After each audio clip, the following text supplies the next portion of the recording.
नमस्कार, आप देख रहे हैं dilettantop.com और ये हमारी खास पेशकश रखवाले, जिसमें हम रक्षा मामलों पर बात करते हैं। हमारे दोनों गेस्ट आज भी साथ हैं, संदीप पुनिथन और शिवरूर। बहुत बहुत स्वागत है सर आप दोनों का।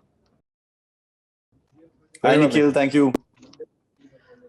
इस एपिसोड की शुरुआत हम करते हैं 4 राजरिफ में सूबेदार नीरज चोपड़ा के गोल्ड मेडल पर उनको बधाई दे करके।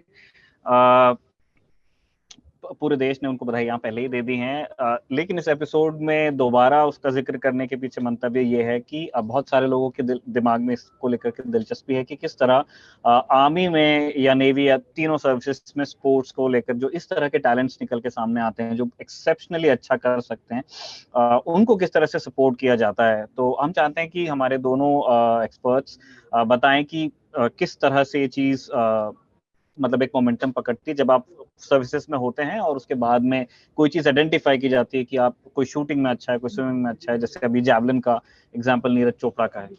संदीप। या राइट, ओके। सो निखिल, ये 20 साल पहले, I mean army has always had एक रिवाज था कि your lot of Olympians came from the arm forces. जैसे मेजर ध्यानचंद जो है सबसे बड़ी मिसाल है, और उसके बाद Milkha Singh ji, he was also from the army. So there's always been a tradition of army men going into the Olympics and into sports, and because it is the largest institution जहाँ पे sports is virtually a part of your professional life. बहुत emphasis दिया जाता है sports, fitness, games पे to build up team spirit and all that. For the last 20 years, 20 साल पहले, there was this deliberate attempt on part of the army to, they had Mission Olympics उन्होंने शुरू किया, जिससे they wanted to, they followed a targeted approach कि we want medals, कैसे हम इसको emphasize कर सकते हैं, improve our international standing, and according to that they started identifying talent from within the armed forces. जैसे कि colonel Rajvardhan Rathore is a classic case, कि उनको बताया गया है कि आपने अभी you have done your army tenure, अब पूरा ध्यान आप शूटिंग पे लगा दीजिए. So his entire service, later years of his service, all he was doing was shooting. और फिर उनको आई थिंक 2004 में he got the silver medal in Athens. और उसके बाद he was again, I remember speaking to the chief at that time, General JJ. उन्होंने कहा कि we have told Left Colonel Rajavardhan, just focus on your shooting, nothing else. बहुत सारे ऐसे talents भी आ गए उसके बाद, विजय कुमार थे, उनको भी सिल्वर मेडल मिल गया, and this kind of process went on for the last couple of years. Neeraj Chopra के केस में it's a very interesting thing कि Rajrif within the army itself, जो राजपुताना राइफल्स जो रेजिमेंटल सेंटर है यहाँ पर, they are very very focused on locating talent, कि not only from the army, कि आप स्टेडियम्स में चले जाइए, नेशनल लेवल पे जो भी उभरते स्टार्स हैं, जो प्रॉमिसिंग एथलीट्स हैं, उनको कैसे सपोर्ट किया जा सकता है. तो I in fact spoke to 2 of the gentleman, जो एक अफसर थे और एक सूबेदार मेजर थे, जिन्होंने इस स्टेडियम में जाके नीरज चोपड़ा को उनके बारे में सुना था कि एक बहुत अच्छा एक टैलेंटेड खिलाड़ी है, जो उस वक्त I think he was 16 or 17 years old.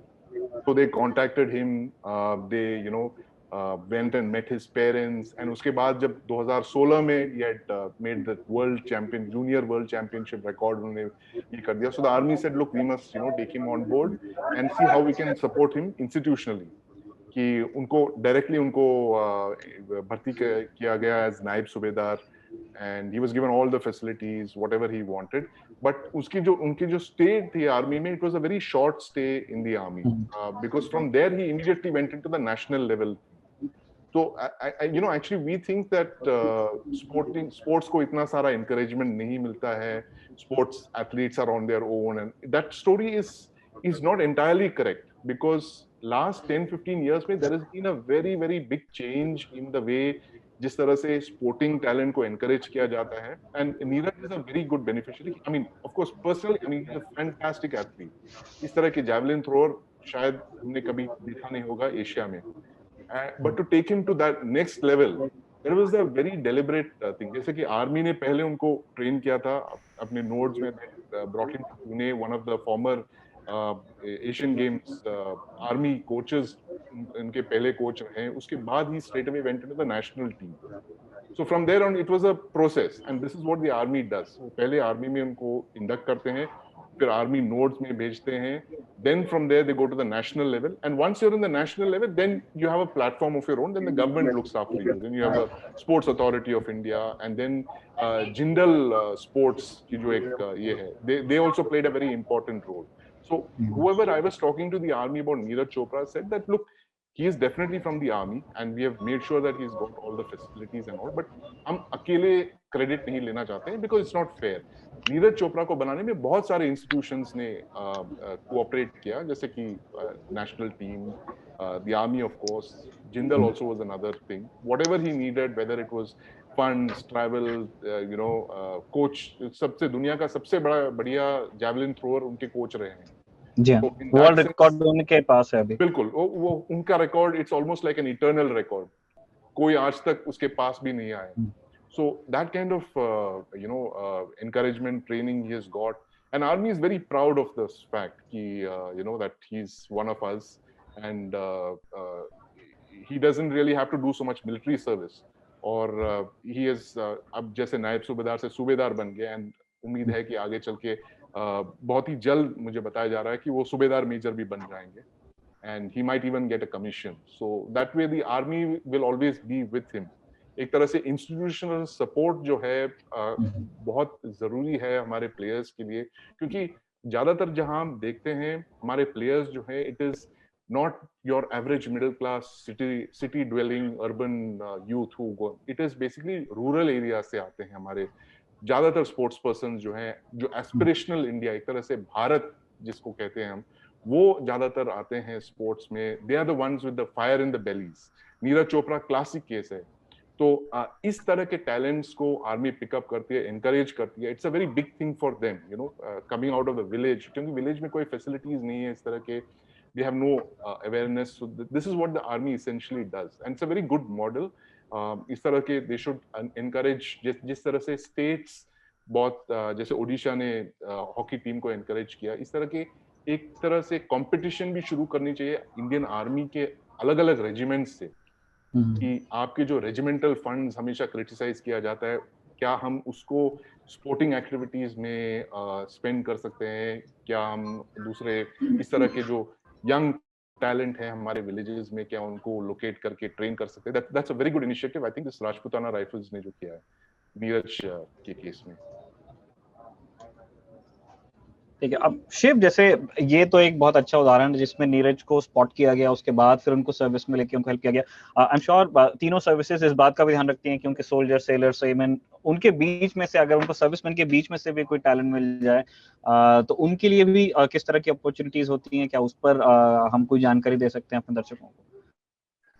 Nikhil, जैसे संदीप ने बताया कि आर्म्ड फोर्सेस में एक ऑलरेडी एक परंपरा है to send participants to the Olympics, और इसलिए जो जब नीरज चोपड़ा ने गोल्ड मेडल जीत कर आया था तो बहुत खुशी थी, but also there was not too much of surprise, क्योंकि जैसे संदीप ने बताया ये एक बहुत फोकस्ड मिशन था.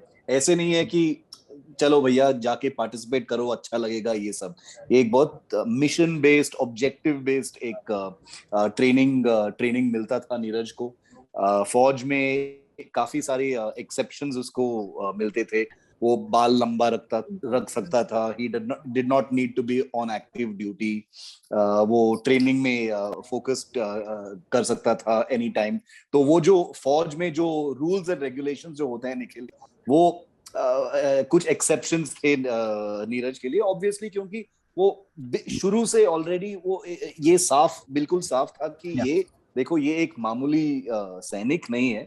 मतलब आई डोंट मीन टू से मामूली इन टर्म्स ऑफ सैनिक, बट ये एक सैनिक नहीं है. He is a sports person who is in the फौज, और ये आगे जाके बहुत इज्जत और प्रेज अर्न करके आएगा, and it will reflect on the फौज. तो ये एक ऑलरेडी था. जैसे संदीप ने बताया कि जनरल जे सिंह 2004 में उन्होंने एक मिशन ओलंपिक्स का एक स्कीम बनाया था with in the Indian army. वो अभी भी जारी है फौज में, और उसके अंदर काफी फैसिलिटीज, काफी फंड्स काफी जो उपलब्धियां हैं वो सब मिलते हैं स्पोर्ट्स पर्सन के लिए, तो it's a very good thing. दो चीजें मैं बताना चाह रहा था निखिल, क्योंकि अभी ये न्यूज में है, अभी दो तीन तस्वीरें सामने आ गए थे 2-3 दिन पहले, जब नीरज चोपड़ा जाके अपने चीफ ऑफ आर्मी स्टाफ से मिले थे साउथ ब्लॉक में, और उस फोटो में आर्मी चीफ बिल्कुल यूनिफॉर्म में थे और नीरज अपने इंडियन जर्सी और ट्राउजर्स में और वो एंकल सॉक्स और शूज पहन के बैठे थे। बिल्कुल प्रॉपर सेटिंग था, उसमें कुछ इम्प्रॉपर नहीं था, लेकिन एज अ स्पोर्ट्स पर्सन। लेकिन सोशल मीडिया पे कुछ वेटरन्स थे, कुछ लोग थे, कुछ पर्सनालिटीज, इन्फ्लुएंसर्स भड़क गए थे कि isn't this a breach of protocol? बिल्कुल सही है कि इसने गोल्ड मेडल जीत के आया है, लेकिन उसको भूलना नहीं चाहिए कि ये एक सोल्जर है और अपने सेनापति के सामने he should be wearing his uniform.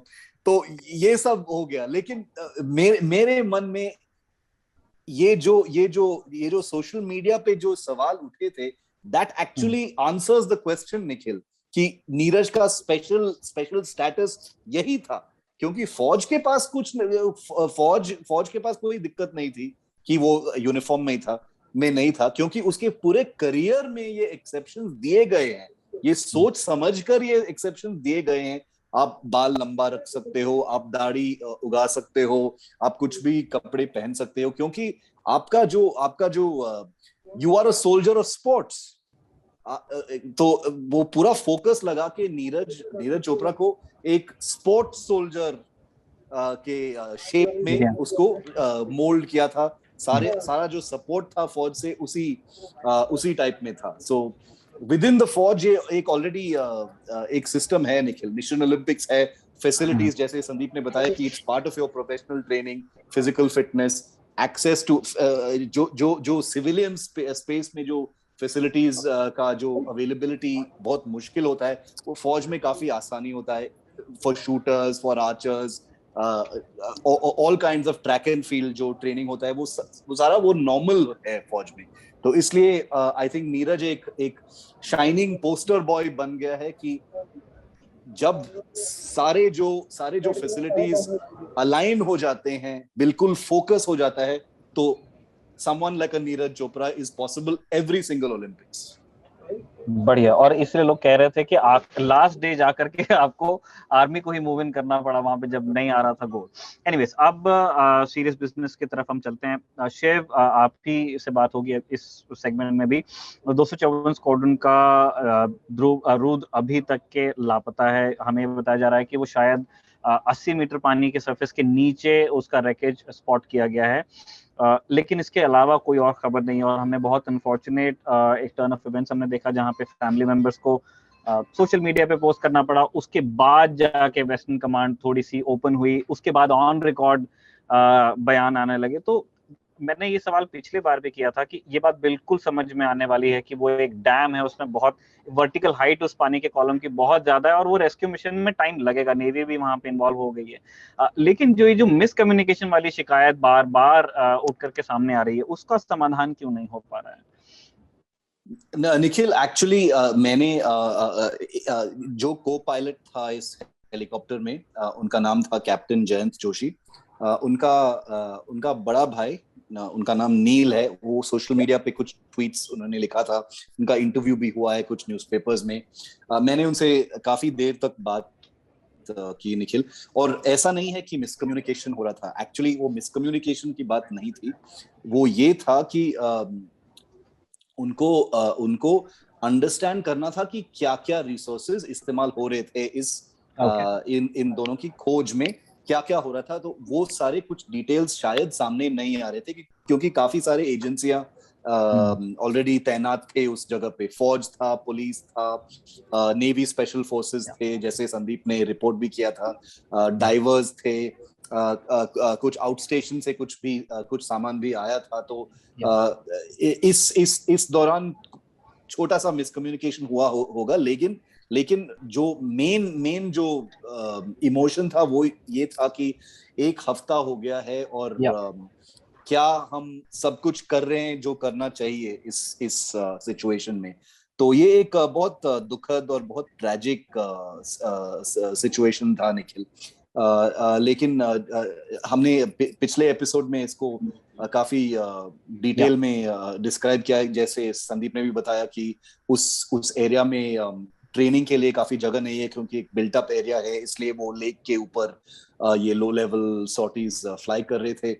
मेरा इंफॉर्मेशन अभी है, जैसे इंडियन आर्मी ने भी बताया स्टेटमेंट में, कि अभी वो रैकेज लोकेट हो गया है। कुछ सोनार्स और अनमैन्ड रिमोट व्हीकल्स से वो ऑलरेडी लोकेट हो चुका है। 80 मीटर की गहराई में वो पड़ा है अभी, वो हेलीकॉप्टर का मेन फ्यूसलाज।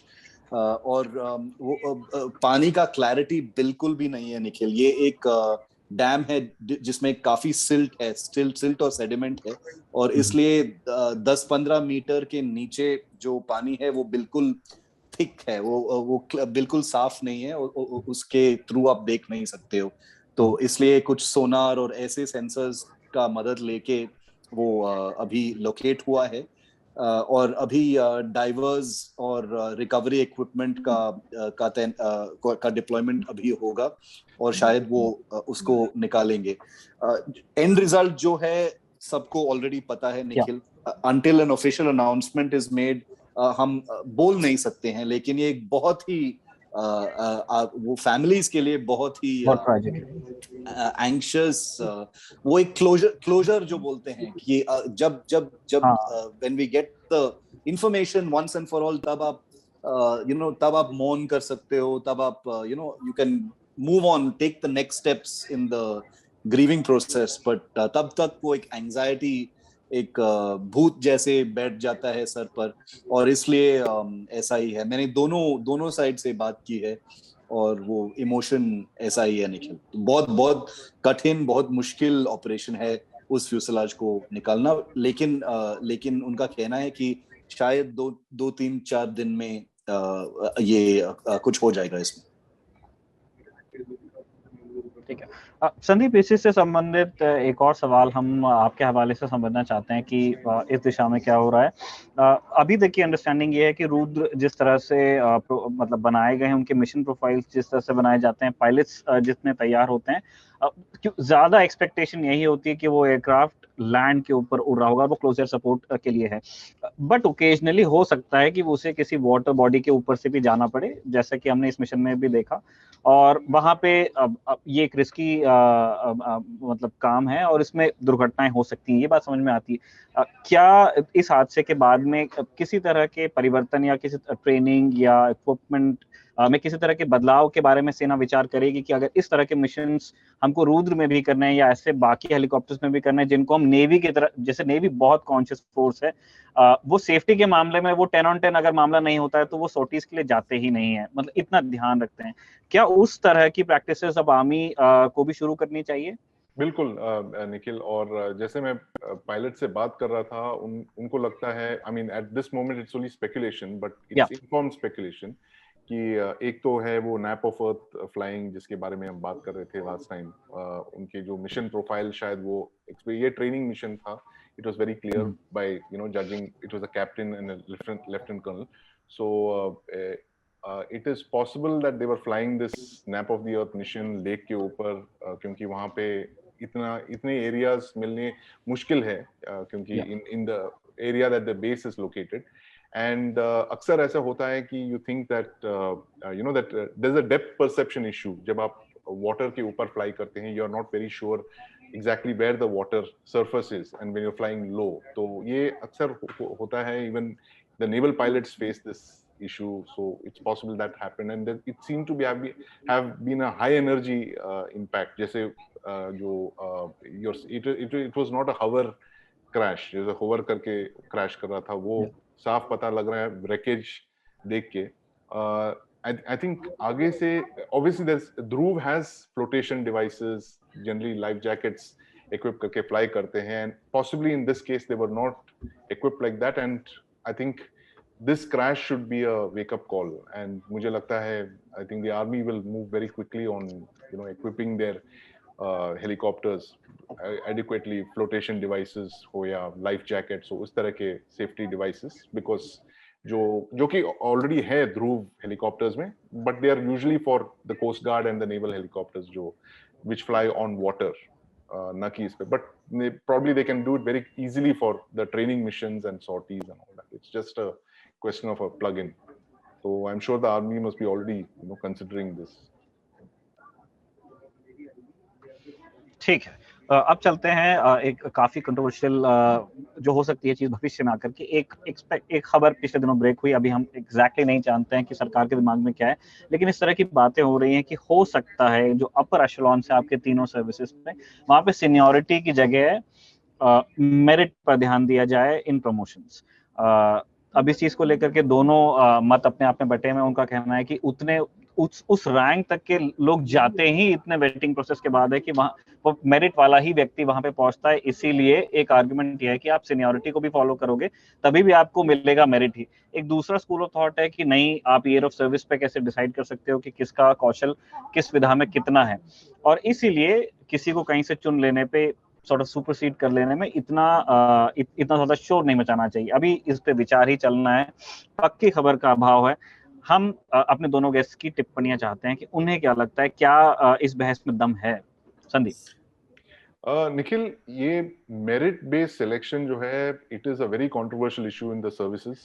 जो कई सारे in the past it has been attempted by many governments, लेकिन किसी ने उसको आज तक छुआ नहीं है, क्योंकि it's a very sensitive issue कि and that is the reason that they have gone with a seniority based system. जो ज्यादातर it is the least controversial, जो सबसे सीनियर आपके जो व्यक्ति हैं आईएमए कोर्स में जिनकी कमीशनिंग होती है, उनको ही दिया जाता है in the order of merit. So even if it is 3 or 4 names, it's usually the senior most जो बन जाता है। Either it is this I am talking about in the case of the chiefs. और बहुत ऐसे इन the last 75 years there have been very few cases where the number 2 or number 3 person in a order of merit has become the chief. और ये तो आप एक हाथ के, मतलब you can count it on the fingers of one hand, ऐसे कितने cases हुए हैं। And the very recent case was of General Bipin Rawat, जिनको chief बनाया गया। He was number 3 if I recall correctly, वो seniority इसमें, and he was made the army chief, और उसके बाद उनको select करके CDS बनाया गया। So ये बहुत ही एक controversial subject है, because and it is absolutely required, Nikhil, that इसमें दो राहें नहीं है कि merit based selection should be the criteria. The only problem is आप इसको कैसे implement करोगे। You know, what is the process that you will set into motion for this kind of a selection? क्या वो just होगा, या will it be a transparent process? क्योंकि the worst thing that can happen is एक politicization process है। क्योंकि मैं कुछ अफसर से बात कर रहा था, couple of serving officers, and I asked them about this. He's saying that, look, the problem is that it's a very desirable process, but the minute you get into this thing and you don't set up an alternate system, जो अभी का seniority वाली based system है जो चल रही है इतने सालों से, बहुत सारे लोग कहते हैं नहीं इसको चलना चाहिए, but if you put it with another, replace it with another system, then it is possible कि सब लोग जो हैं, जो इतनी इंटेंस कंपटीशन रहती है कर्नल के बाद, कर्नल ब्रिगेडियर रैंक के बाद, I am only talking about the army and equivalent for other services. तो ब्रिगेडियर के बाद जो the vetting process that is there, I mean literally 3 out of 10, and it finally comes up to that 1 or 2 officers that can make it from an entire batch, IMA में. But the competition is so intense, then people start resorting to political favors, and that is the worst thing that can happen. क्योंकि ultimately क्या है, what is the job of a general or an air marshal or a admiral? It is to give professional military advice, or you need the best person who can give you that professional military advice. ये ऐसा नहीं होना चाहिए कि you get politicized, you start politicizing the armed forces, you start deep selecting it. और ये एक fictional scenario नहीं है, ये बिल्कुल हुआ था 1960s में, इंडो चाइना वॉर के पहले। It's been written about very extensively. सबको पता है क्या हुआ था वॉर के पहले, when there was political interference, जो उस वक्त के डिफेंस मिनिस्टर थे उन्होंने अपने फेवरेट्स चुने, जो प्राइम मिनिस्टर के भी करीब थे, दूर के रिश्तेदार भी थे, और जिस तरह की जो मिलिट्री एडवाइस उनको मिला उस वक्त, it was absolutely disasters. And field marshal Manekshaw जब जनरल थे उनको साइडलाइन किया गया क्योंकि वो इस क्लीक में नहीं आए, शामिल नहीं हुए ये पॉलिटिकल क्लीक में। तो उस 1962 वॉर के बाद तो it was absolutely like a red line was drawn, they said कि there will be no political interference, जो सीनियरिटी लेवल ये चल रहा है उस सिस्टम को चलते रहने दीजिए। But this has now, in the last couple of years, there has been a increasing interest in the government. We have to reform the system. और रिसेंटली जो है डिफेंस मिनिस्टर मनोहर पर्रिकर कह रहे थे कि because he has been saying if it is seniority is only the criteria, तो फिर 3 नाम क्यों भेज रहे हैं आप सेलेक्ट करने के लिए? आप सबसे सीनियर वाले को ही अपॉइंट कर दीजिए, फिर why do you need the appointments committee? So there is a need for a merit-based system. We need the best, whether it's the best admiral or the general or the air marshal, but you need to set up a system that is fair, it's transparent, it's just, and it gets the best person for the job. So ये thought process बिल्कुल सही है, but it is the implementation that we must all look at very carefully. और इसी चीज पर हम शिव आपसे भी टिप्पणी लेंगे। जैसे जनरल रावत का एग्जांपल संदीप दे रहे हैं, जनरल रावत भी जब सुपरसीड होकर के आए थे तब किसी ने ये नहीं कहा था कि उन्होंने अपने करियर में उस रैंक को अर्न नहीं किया है, वो काफी वैलिड था वो अपॉइंटमेंट। बहस सिर्फ उस चीज को लेकर की थी कि जो बाकी 2 ऑफिसर्स थे फिर उनको आपने कैसे किया है। हम इस चीज को, संदीप की ही बात को आगे बढ़ाते हैं, हम सब चाहते हैं कि जैसे जो प्रपोजल है, जो फिलहाल कुछ स्पेकुलेटिव रिपोर्ट्स है, उनमें ये भी कहा गया है कि जैसे आपके जो सर्विस चीफ्स होंगे ये सिर्फ आपके स्टाफ अपॉइंटमेंट्स हैं, लेकिन वहां पे वो 3 स्टार जनरल्स की बात भी कर रहे हैं, जो आपकी जो ऑपरेशनल कोर्स कमांड्स होती हैं वहां पे बैठते हैं और जिनका डायरेक्ट कंट्रोल कॉम्बैट फॉर्मेशंस पे वहां रहता है। क्या उस लेवल पे जिस चीज की चिंता संदीप जता रहे हैं कि अगर वहां पे उस लेवल पे, उस रैंक पे पॉलिटिसाइजेशन होता है, चाहे वो साउथ ब्लॉक में ना हो, तो क्या वो ज्यादा घातक नहीं होगा? ज्यादा घातक बिल्कुल होगा निखिल। एक तो वो है मेरा जवाब। दूसरा ये है कि ये थियोरी में ये मेरिट बेस्ड सिलेक्शन बहुत अच्छा लगता है, और एक आइडियल वर्ल्ड में अगर आप ट्रांसपेरेंसी को गारंटी कर सकते हो तो बिल्कुल ऐसे ही होना चाहिए। लेकिन वो ट्रांसपेरेंसी कभी गारंटी नहीं हो सकता क्योंकि ये एक सिविल कंट्रोल डेमोक्रेसी है जिसमें नेता लोग का हाथ है on what happens in the military. और अगर आप मेरिट बेस्ड सिलेक्शन करते हो तो that will be the prerogative of the civilian government and not of the armed forces. जैसे संदीप ने बिल्कुल ठीक बताया कि, और जैसे पारिकर साहब ने भी पहले बताया कि अगर आप सिर्फ सीनियरिटी प्रिंसिपल पे जाते हो तो आप एक लिस्ट ऑफ नेम्स क्यों भेजते हो कंसिडरेशन के लिए? आपको एक नाम जो सीनियर है वो ऑटोमेटिकली चीफ बन जाएगा। लेकिन अभी जो सिस्टम है वो एक अनरिटन रूल है निखिल। कहीं भी लिखा नहीं है कि only the senior person needs to be appointed the chief. ये एक tried and tested non controversial method जो है, जो बहुत सदियों से इंप्लीमेंट होता जा रहा है कि the senior person with some exceptions during Nehru's time, during Indira's time, during Modi's time it has happened. वो एक्सेप्शंस बिल्कुल हैं। लेकिन मेरा मानना है कि जब आप ये मेरिट बेस्ड सिलेक्शन का बात कर रहे हो, आपको सोचना पड़ेगा कि what are you saying about the system that has brought the officers up till that point? क्या आप बोल रहे हो कि वो सिस्टम मेरिट बेस्ड नहीं था? जो ऑफिसर्स उस लेवल तक पहुंच जाते हैं, क्या आप बता रहे हो कि वो जो सीनियरिटी जो है, ये पूरा जो सिस्टम ऑफ प्रमोशंस जो है इंडियन आर्म फोर्सेस में, वो एक लैडर जैसा है ना? और you are the people are positioned on that ladder based on their performance and their merit. और अगर आप ऐसे देखोगे तो वो जो 3 नाम जो फाइनली जाते हैं, उस सिस्टम के मुताबिक जो नंबर 1 ऑफिसर है उसमें, उसका मेरिट ऑलरेडी नंबर 1 है, तो उसके आगे क्या सोचना है? वो सिस्टम ऐसे बना है। लेकिन थियोरेटिकली मेरिट बेस्ड सॉल्यूशन इसके ऊपर अगर आप डालोगे तो it sounds very good. It's the system is constructed in such a way कि 3 नाम जाते हैं और it should be fine for the government or the army to choose one of those persons, लेकिन वो होता नहीं है. That's the point. So it will be controversial. और जब तक आप ये ट्रांसपेरेंसी गारंटी नहीं कर सकते हो, जब तक आप ये ड्यू प्रोसेस का जो पूरा पिक्चर सामने अगर नहीं आता है कि ये सिलेक्शन कैसे हुआ है, तब तो बहुत ही घातक हो जाएगा, क्योंकि लॉबिंग हो जाएगा सीनियर लेवल्स में. ब्रिगेडियर और कर्नल ब्रिगेडियर और मेजर जनरल के लेवल से वहीं से पॉलिटिसाइजेशन शुरू हो जाएगा. Favouritism, patronization, political favours, political biases जो हैं, एक कोटरीज बन जाएंगे पॉलिटिकल पार्टीज के.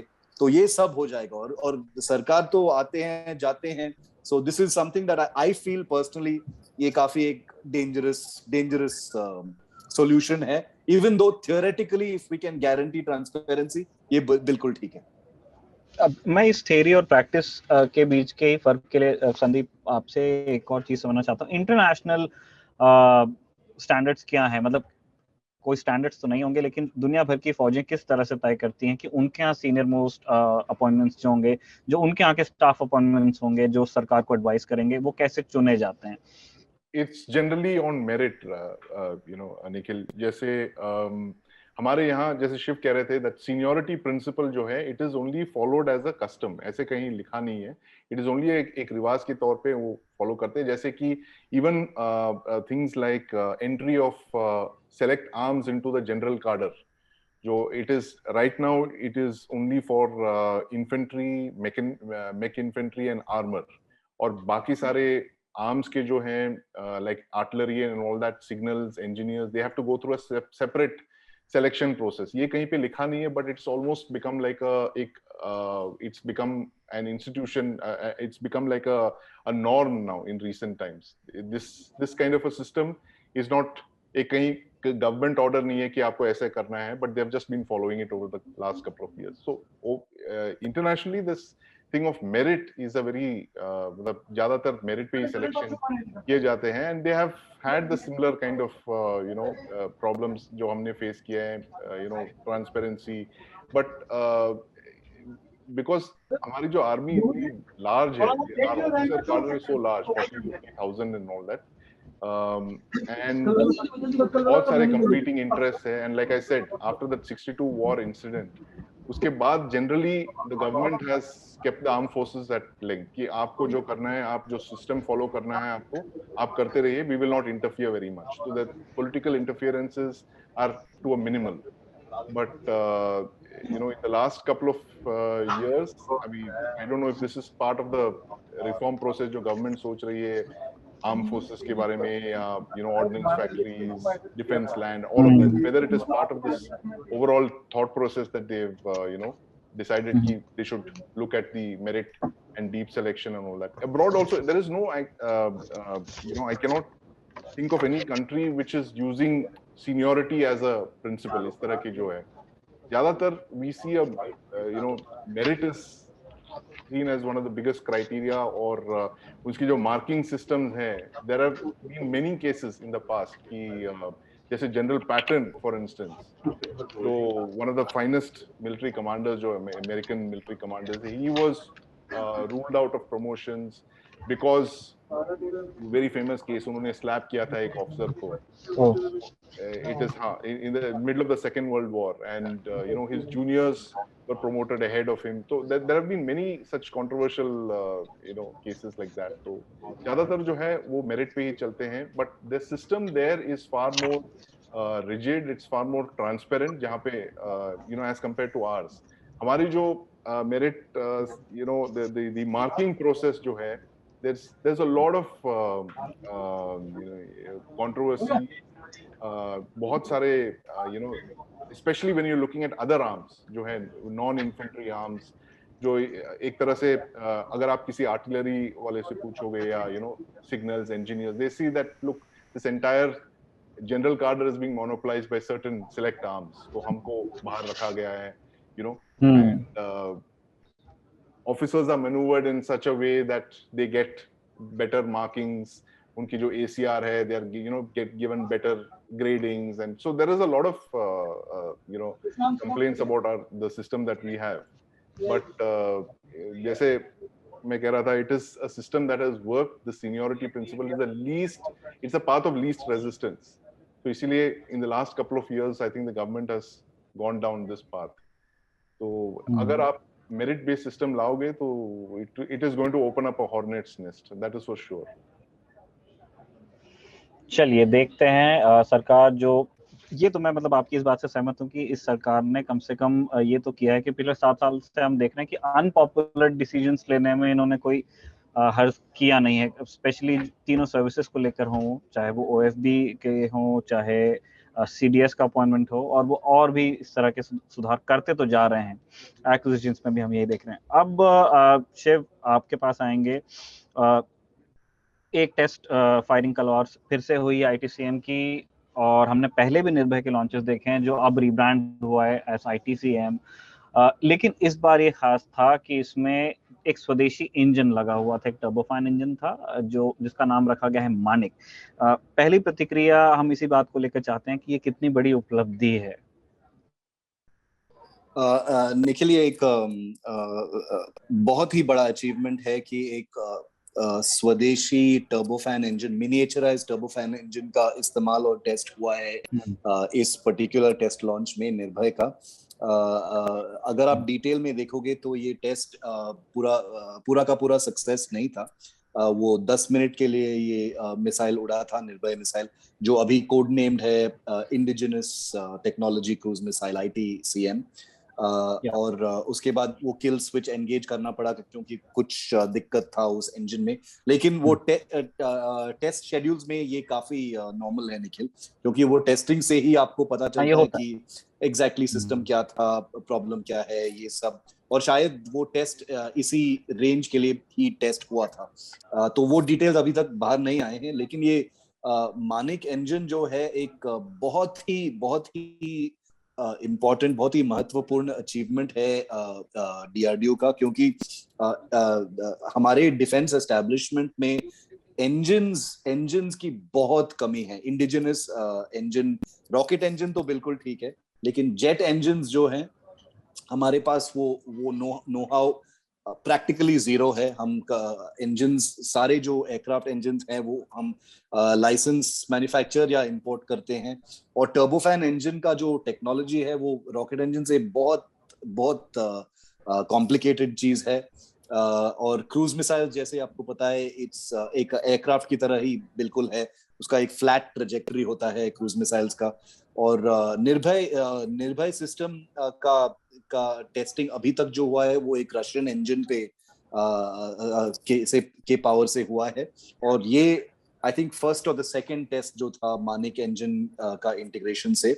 और मेरा मानना है और मेरा ओपिनियन ये है कि आप इस पद तक आप पहुंच गए हो कि आप इस इंजन को टेस्ट कर सकते हो, आप लॉन्च कर सकते हो।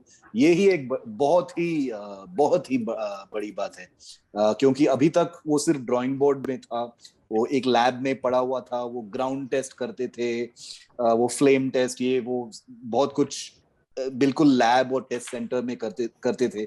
अगर वो आप एयर वर्दी समझ सकते थे और एक टेस्ट भी कर सकते थे, बिल्कुल कि ये सक्सेसफुल टेस्ट नहीं था अगर आप देखोगे, लेकिन एक एयर वर्दी टेस्ट के लिए आपने इस पद तक लाए उस इंजन को, ये एक बहुत बड़ा अचीवमेंट है। और मेरा इंफॉर्मेशन और जानकारी ये है निखिल कि in the days, weeks, months ahead कुछ और भी टेस्ट होंगे, क्योंकि क्रूज मिसाइल्स के क्षेत्र में DRDO के बहुत बड़े प्लान्स हैं।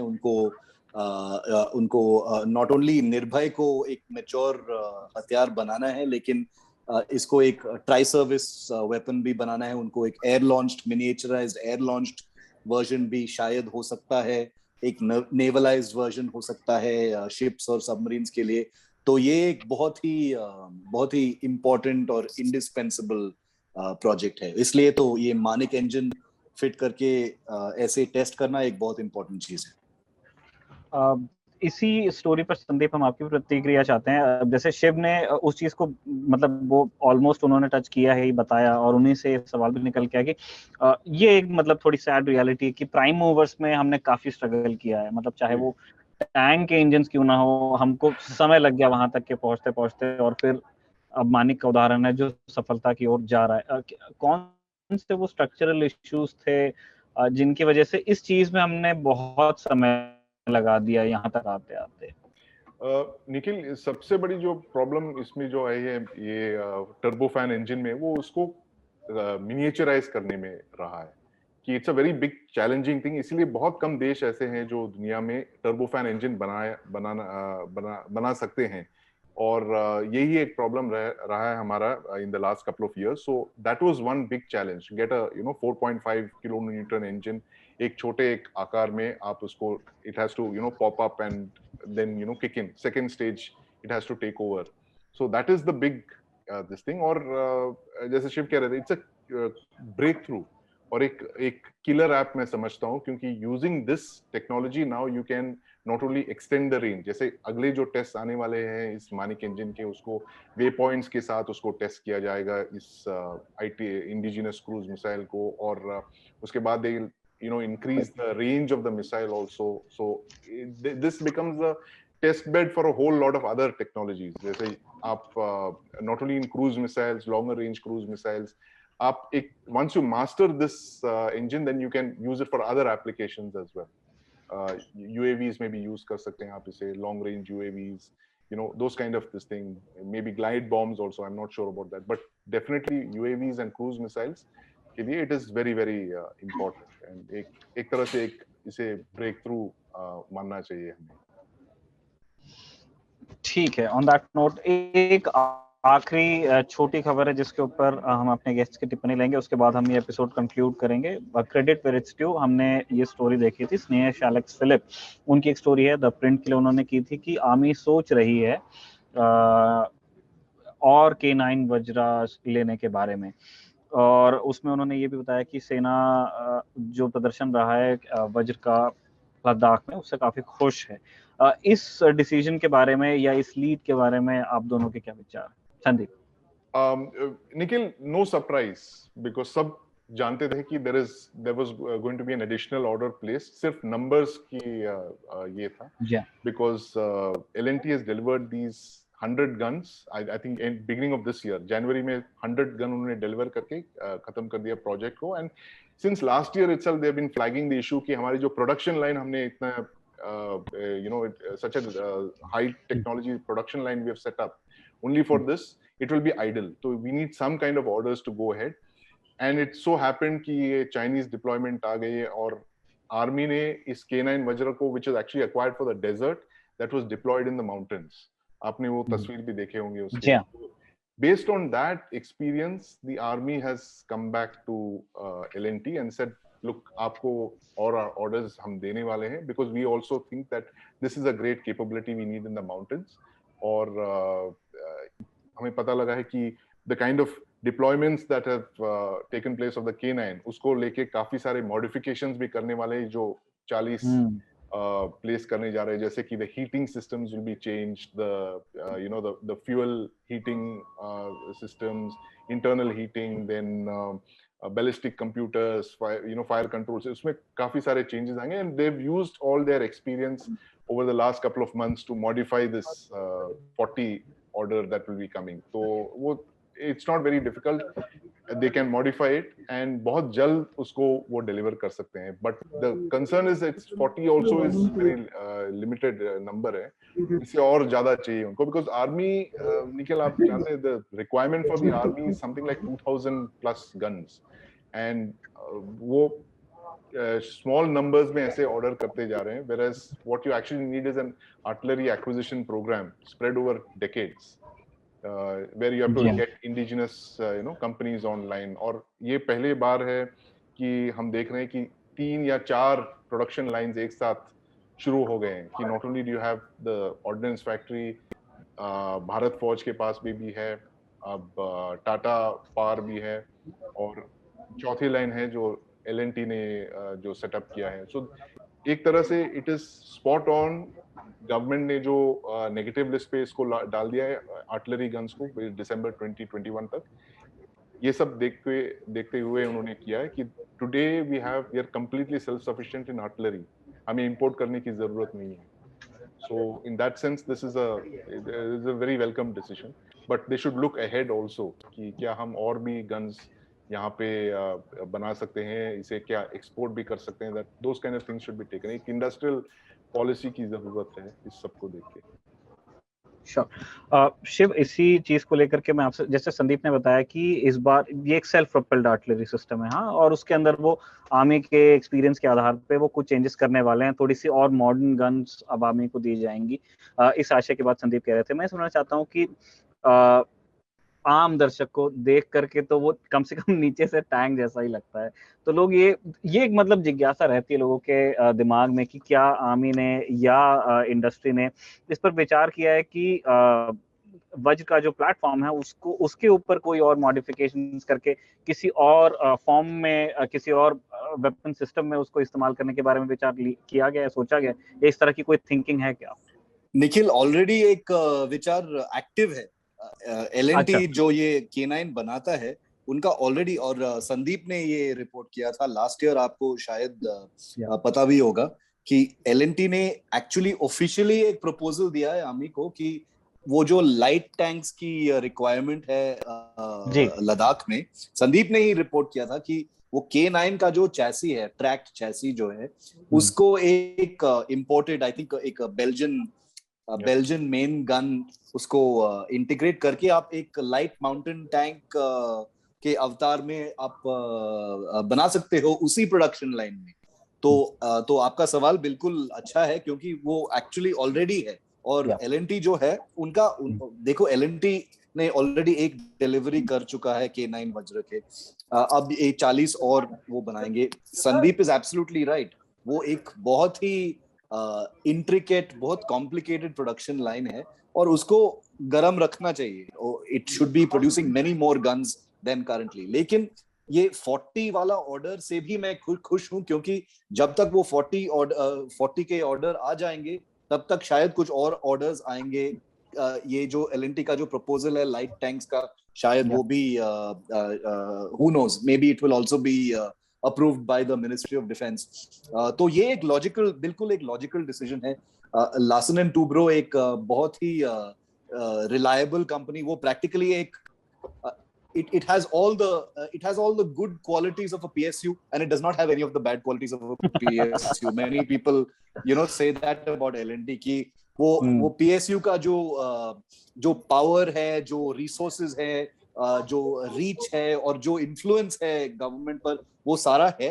लेकिन वो जो बाबूगिरी नहीं है, इनएफिशिएंसी नहीं है, वो इन्फ्लेटेड नहीं है और ओवरमैन्ड नहीं है. वो तो एक बिल्कुल एक प्राइवेट कंपनी है without all the bad things of a PSU. तो L&T सारे स्ट्रेटेजिक प्रोग्राम्स में इन्वॉल्व ऑलरेडी है. जैसे संदीप ने काफी रिपोर्ट किया है, वो हमारे स्ट्रेटेजिक न्यूक्लियर सबमरीन्स में इन्वॉल्व हैं. तो ये एक बहुत रिलायबल कंपनी है, और अगर इस कंपनी को आप कुछ अटेंशन और कुछ रिसोर्सेज और कुछ ऑर्डर्स देंगे ये K9 प्रोडक्शन लाइन पे, तो ये एक इनोवेटिव कंपनी है जो कुछ और प्रोडक्ट्स बनाएंगे. एक लाइट माउंटेन टैंक बना सकते हैं शायद, off the top of my head, bridge laying, logistics vehicles, sensor vehicles, ये सारे जो all terrain type के tracked vehicles हैं, वो सारे इसी प्लेटफॉर्म से बिल्कुल बना सकते हैं. तो इसलिए ये बहुत इम्पोर्टेंट है कि ये प्रोडक्शन लाइन को it should not be allowed to die. It should not be allowed to die a quiet death. ये बहुत इम्पोर्टेंट चीज है, हमारी जरूरत है.